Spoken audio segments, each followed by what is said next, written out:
অবশেষে রিলিজ হলো you season 5। তো এটা কিছুদিন আগেই রিলিজ হয়েছে।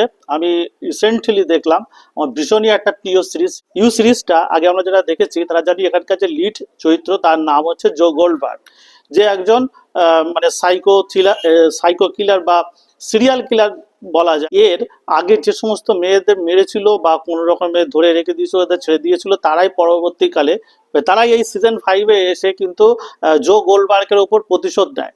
এখানে মানে যার সাথে সে ছিল কেট, সেই কয়েকজনকে ডেকে যাদের আগে জো গোল্ডবার্গ ধোকা দিয়েছিল তাদের সবাইকে আবার ডেকে জো গোল্ডবার্গকে ধরা হয় এবং কাহিনী এইভাবে চলতে থাকে। প্রতিবারের মতো এবারের কাহিনীটা ব্যাপক ইন্টারেস্টিং ছিল। বিশেষ করে প্রথম 5টা এপিসোডের পর থেকে কাহিনী অন্যদিকে মোড় নেয় এবং রীতিমতো এনগেজিং বলা যায়। তো আমার ভালো লাগতো ইউ এর কারণে যে ইউ এর ভেতরে ছিল গল্প, ইউ এর ভেতরে ছিল কবিতা, সাহিত্য এবং থ্রিলার, এরকম কম্বিনেশন মানে খুব কম দেখা গিয়েছে। জো গোল্ডবার্গ একদিকে ব্যাপক জ্ঞানী, আবার আরেকদিকে সে একজন সাইকো কিলার। তো এই যে কম্বিনেশন, এইটা দেখতে খুবই ভালো লাগে। সেই কারণে আমি বারবার ইউ আমার অত্যন্ত ফেভারিট একটা সিরিজ। এই 5th সিজনটা আমাকে অত আশাহত করেনি, রীতিমতো ভালো লেগেছে। আপনারা দেখতে পারেন, নেটফ্লিক্সে রয়েছে। সিনেমা নিয়ে এরকম আরো ধরনের খবরাখবর পাওয়ার জন্য অবশ্যই ফলো বা লাইক করতে ভুলবেন না। ধন্যবাদ।